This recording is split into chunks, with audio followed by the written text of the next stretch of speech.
Hi hello നമസ്കാരം. അമുദാസ് മൾട്ടിക്കോട്ടിലേക്ക് വീണ്ടും സ്വാഗതം. നമ്മൾ ഇന്ന് പൊട്ടറ്റോ വെച്ചിട്ട് നല്ലൊരു പൊട്ടറ്റോ ഫ്രൈ ഉണ്ടാക്കാൻ പോവുകയാണ്. നല്ല ടേസ്റ്റിയാണ്. ഞാനിത് ആദ്യം ഉണ്ടാക്കി കഴിച്ച സമയത്ത് എനിക്ക് നന്നായിട്ട് ഇഷ്ടപ്പെട്ടു.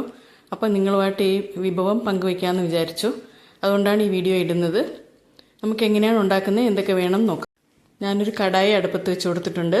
അത് ചൂടായി വരട്ടെ. അതിലേക്കൊരു 3 ടേബിൾ സ്പൂൺ വെളിച്ചെണ്ണ ചേർത്ത് കൊടുക്കാം. എണ്ണ ചൂടായി വന്നിട്ടുണ്ട്.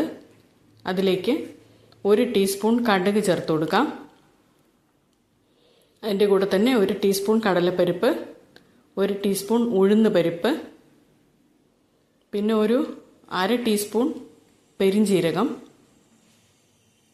അതിൻ്റെ കൂടെ തന്നെ 1 ടീസ്പൂൺ ചെറിയ ജീരകം, അതും കൂടി ചേർത്ത് കൊടുക്കാം. ഈ പെരിഞ്ജീരകവും ചെറിയ ജീരകവും ഒക്കെ ഇഷ്ടമില്ലാത്തവർക്ക് ഒഴിവാക്കാം. അതുപോലെ തന്നെ കടലപ്പരിപ്പും ഉഴുന്നുപരിപ്പും വേണ്ടായെങ്കിൽ അതും ഒഴിവാക്കാം. പക്ഷേ ഇട്ട് കഴിഞ്ഞാൽ നല്ലതാണ്. അതിൻ്റെ കൂടെ ഒരു ചെറിയ കഷ്ണം കൽപ്പാസി ചേർക്കുന്നുണ്ട് ഞാൻ. അതൊരു പ്രത്യേക ഫ്ലേവറാണ്, നല്ല ടേസ്റ്റി ആയിരിക്കും കറിക്ക്. അതും കൂടി ചേർത്ത് കൊടുക്കും. കൽപ്പാസി ചേർത്തില്ലെങ്കിലും പ്രശ്നമില്ല കേട്ടോ. നമുക്ക് ബാക്കി ചേരുവ എല്ലാം കൂടി നന്നായിട്ട് എണ്ണയിലൊന്ന് വഴറ്റി കൊടുക്കാം. അതിലേക്ക് ഒരു 4 മീഡിയം സവാള അതെടുത്ത് ചെറുതായിട്ട് ഇതുപോലെ മുറിച്ച് വെച്ചത് ചേർത്ത് കൊടുക്കാം. നന്നായിട്ടൊന്ന് വഴറ്റിയെടുക്കാം.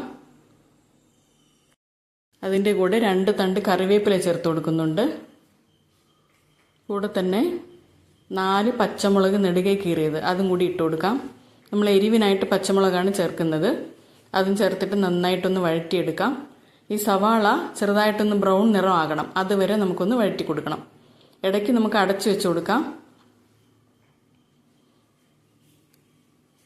ഇടയ്ക്കിടയ്ക്ക് ഇതുപോലെ ഇളക്കി കൊടുത്താൽ മതിയാകും.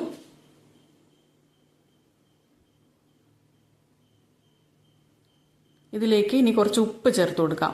ഉപ്പ് കൂടി ചേർക്കുകയാണെങ്കിൽ പെട്ടെന്ന് വഴണ്ട് കിട്ടും. അതിലേക്കാണ് ഒരു 1/2 ടീസ്പൂൺ ഉപ്പ് ചേർക്കുന്നുണ്ട്. അതും കൂടി ചേർത്തിട്ട് നന്നായിട്ടൊന്ന് വഴറ്റി കുറച്ച് സമയം 2 മിനിറ്റ് അടച്ചു വെച്ച് കൊടുക്കാം.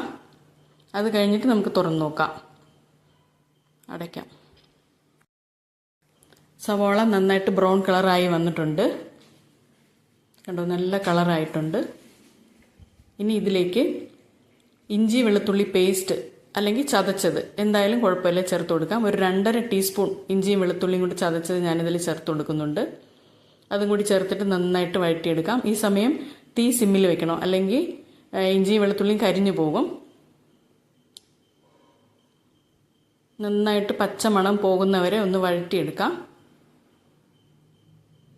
ഇതിലേക്കിനി ചെറുതായിട്ട് മുറിച്ച തക്കാളിയാണ് നമ്മൾ ചേർത്ത് കൊടുക്കുന്നത്. 2 വലിയ തക്കാളി, ഒരു 250 ഗ്രാം വരും 2 എണ്ണം. അത് ചെറുതായിട്ട് മുറിച്ചത് ചേർത്ത് കൊടുക്കുന്നുണ്ട്. അതും കൂടി ചേർത്തിട്ട് നന്നായിട്ടൊന്ന് വഴറ്റിയിട്ട്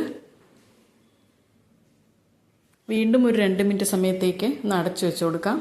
ഈ തക്കാളിയെല്ലാം സവാളയുടെ കൂടെ ചേർന്നിട്ട് നന്നായിട്ട് വഴണ്ട് വരണം. തൊലിയെല്ലാം അതിൻ്റെ കൂടെ ചേർന്ന് നന്നായിട്ട് വെന്ത് വരണം. അതുവരെ ഒന്ന് അടച്ചു വെച്ച് കൊടുക്കാം. 2 മിനിറ്റത്തേക്ക് അടച്ചു വെച്ച് കൊടുക്കാം. പിന്നെ തുറന്ന് നോക്കാം നമുക്ക്. തക്കാളിയെല്ലാം നന്നായിട്ട് വെന്ത് ഉടഞ്ഞിട്ടുണ്ട്. നമുക്ക് ആ തവി വെച്ചിട്ട് നന്നായിട്ടൊന്ന് ഉടച്ച് ചേർത്ത് കൊടുക്കാം സവാളയുടെ കൂട്ടത്തിൽ തന്നെ.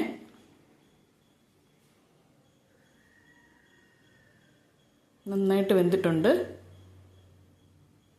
ഇതിൽ കുറച്ച് മസാല കൂടി നമുക്ക് ചേർക്കണം. 1 ടീസ്പൂൺ മുളക് പൊടി, 1 ടീസ്പൂൺ തന്നെ മല്ലിപ്പൊടി, പിന്നെ ഗരം മസാല ഇഷ്ടമുള്ളവർക്ക് ചേർക്കാം കേട്ടോ. ഞാനിതിൽ ചേർത്തിട്ടില്ല. 1/2 ടീസ്പൂൺ മഞ്ഞൾപ്പൊടി ചേർത്ത് കൊടുക്കാം. എന്നിട്ട് സിമ്മിൽ തന്നെ വെച്ചിട്ട് നന്നായിട്ട് പച്ചമണം മസാലയുടെയൊക്കെ പോകുന്നവരെ ഒന്ന് വഴറ്റി കൊടുക്കാം. ഇപ്പം തന്നെ നല്ല മണം വരുന്നുണ്ട്. ഗരം മസാല വേണ്ടവർക്ക് ചേർക്കാം കേട്ടോ, അതും നല്ലതായിരിക്കും. ഇതിൻ്റെ കൂടെ ഒരു 1/2 കപ്പ് വെള്ളം നമുക്ക് ചേർത്ത് കൊടുക്കേണ്ടതുണ്ട്. ചെറിയൊരു ഗ്രേവി വേണം. ആ മസാല എല്ലാം കൂടെ ഉരുളക്കിഴങ്ങിൽ പുരണ്ടിരിക്കുന്ന രീതിയിൽ ഉള്ള വെള്ളം മാത്രം മതിയാകും. വെള്ളം ചേർത്തു. ഇപ്പം നമുക്ക് വീണ്ടും ഒരു 2 മിനിറ്റ് അടച്ചു വെച്ച് കൊടുക്കാം. ഈ വെള്ളമെല്ലാം വലിഞ്ഞ് എണ്ണ തെളിഞ്ഞ് വരണം. ആ പാകം ആകുമ്പോഴത്തേക്കും അടുത്തത് നോക്കാം. എണ്ണയെല്ലാം നന്നായിട്ട് തെളിഞ്ഞ് വന്നിട്ടുണ്ട്. നമുക്കിനി ഇതിലേക്ക് നേരത്തെ പുഴുങ്ങി മുറിച്ച് വെച്ചിരിക്കുന്ന ഉരുളക്കിഴങ്ങാണ് അത് ചേർത്ത് കൊടുക്കാം. അതൊരു 6 ഉരുളക്കിഴങ്ങ് കൊണ്ട് 600 ഗ്രാം നന്നായിട്ട് പുഴുങ്ങിയിട്ട് ഇതുപോലെ ചെറിയ ക്യൂബ്സായിട്ട് കട്ട് ചെയ്ത് വെച്ചിരിക്കുന്നതാണ്. അതും കൂടി ഈ ഗ്രേവിയിൽ ചേർത്ത് കൊടുക്കാം. ഈ ഇളക്കുന്ന സമയത്ത് ഉരുളക്കിഴങ്ങ് പൊടിഞ്ഞു പോകാതെ ശ്രദ്ധിച്ച് ഇളക്കണം. ഉരുളക്കിഴങ്ങിൻ്റെ കഷ്ണങ്ങൾ ഇങ്ങനെ തന്നെ കിടക്കുന്നതാണ് ഭംഗിയും കഴിക്കാൻ ടേസ്റ്റും. അതുപോലെ നമ്മൾ ചേർത്ത് കൊടുത്ത കടലപ്പരിപ്പും ഉഴുന്നുപരിപ്പും ഒക്കെ നമ്മൾ ഈ കറി കഴിക്കുന്ന സമയത്ത് കടിക്കാൻ കിട്ടും. അതൊരു പ്രത്യേക ടേസ്റ്റാണ്. ചെറുതായിട്ട് ഉടഞ്ഞു പോകാത്ത രീതിയിൽ നമുക്കൊന്ന് ഇളക്കിയെടുക്കാം. നല്ല ടേസ്റ്റാണ് കേട്ടോ ഈ കറി. ഒരു പ്രാവശ്യമെങ്കിലും ഇതൊന്നും ഉണ്ടാക്കി നോക്കണം. പിന്നെ ഇത് തന്നെ വേണമെന്ന് പറയും വീട്ടിലുള്ളവർ.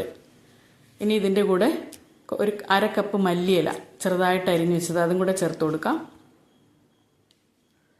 അതിനൊരു പ്രത്യേക ഫ്ലേവറാണ്.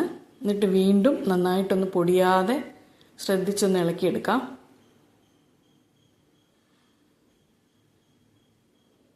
ഇത്രയും ക്വാണ്ടിറ്റി കറി ഒരു 4 പേർക്ക് ഒരു നേരം കഴിക്കാനുണ്ടാവും കേട്ടോ.